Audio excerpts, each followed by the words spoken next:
13 years old, listening to, oh, we're in the last days, get ready.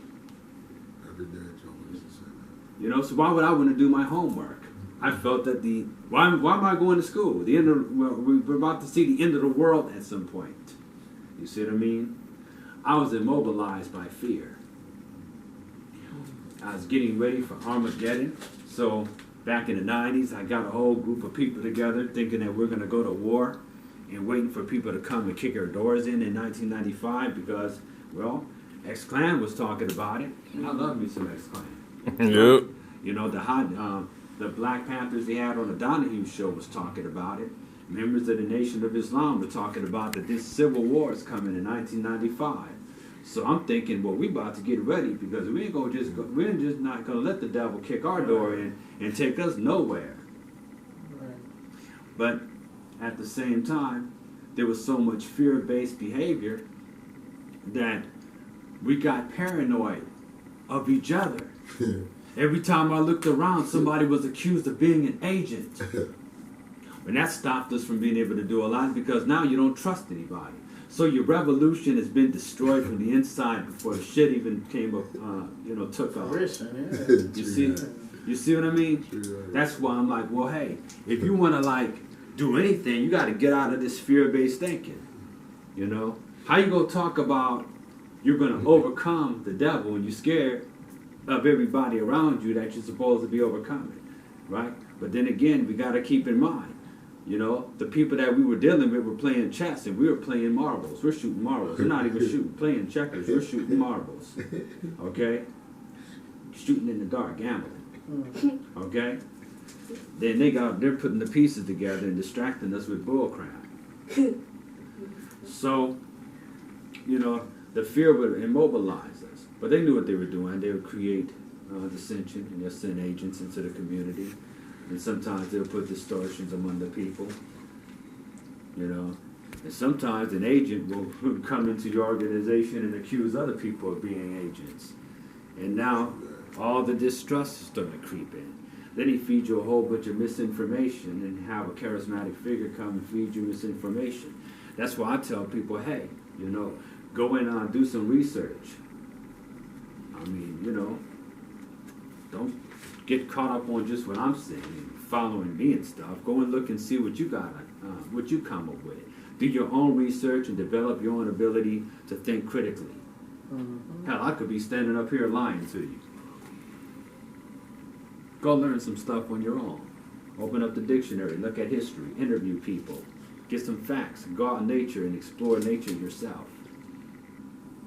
Otherwise, you know, we do the same thing and deal with the same garbage day in, day out, and things will never change. Then somebody will come in and say, hey, look, so-and-so is an agent. Then you start doubting them. But why aren't you doing your own research? Why are you building this other person up to tear him down anyway? You know, a lot of people build you up to tear you down. Thick game. It is, you know. But how do you overcome that? How do you get off the fear of that? You see, if you get fear-based, you will attract fear-based people. If you're stuck in the fear-based world, then you'll be around fear-based people. You understand? Now, what's the cliche they see that fear breaks down into? False evidence appearing real, right? Okay. Well, if you've been through a whole bunch of abuse in your life and you had some abusive parents, right? You get easily triggered by a whole lot of things. Those emotions are just, you know, be on a roller coaster all day, all night. Your fears and all these feelings start elevating and rising from your subconscious. So a lot of times we're triggered because of trauma that we experienced when we were children and traumas that have been passed down from generation to generation. And that's why I say it's good to identify with the divine within you. Be that, embody that, but connect with it. And then you'll discover something. You were never really truly disconnected from it. You only forgot. So you're bringing back the pieces of seer within yourself. But as you're growing and you go through all these things, traumas. Seen you know, maybe you had a parent that was an alcoholic, or you seen fighting in your house, or maybe you were abused yourself. I understand. We understand. We understand that we go through traumas, but there's a time in your life that you got to go and do the work. Okay? That's why I encourage, maybe, you know, maybe it's good for us to start developing and learning about how human psychology works. Learning about our own psychology. Learning about our history. Learning about our ancient ways. So you don't have to go and rely on some weirdo who's a weirdo himself diagnosing you or falsely diagnosing you because they got a whole bunch of racist, you know, points of view or things that are just counterproductive when it comes to your culture. They don't understand your culture or anything like that. But they already got a bias. Learn about the ancient ways, because what you'll discover is that the ancestors had their own form of psychology. When you get into West African tradition like the Orishas, that's an aspect of psychology. When they can divine for you and tell you what kind of forces around you and who you are, what you need to stay away from, and what you can eat, what you need to throw out. That's dealing with your personal constitution, as well as what's good for you psychologically and spiritually. That's a holistic way of thinking. I'll tap? Hotel. So, we also have our ancestors in which we have to connect with. The ancestors are within us, and the ancestors go all the way back to the Big Bang.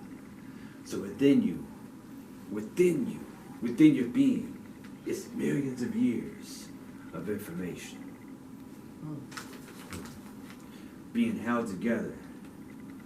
14,000 pounds of pressure per square inch with atoms in which between them is empty space.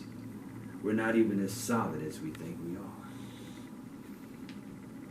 So we're looking at ourselves and we are getting caught up on what we think we are. We think we are these things. And since we think we are these things, we identify with them. But we limit ourselves according to what we identify with. Now, you can look at it another way. By identifying with whatever you identify with, you can say that you're playing the role and you're taking this form and you're living that life. But as you're going through incarnations, eventually you want to transmute that way of being if it's no longer serving you. You want to transform yourself through working and tapping into that divine nature. So a lot of religious traditions and philosophies tell you that, hey, you don't act right, so therefore you're a bad person and you need to get punished. But for those who have developed a society that's beyond that, they understand that you do not get people to change by scolding them and telling them to do better. You have to come up with the rituals and the methods to transform someone's state of being. And this is what Shechem covers in his works. Okay?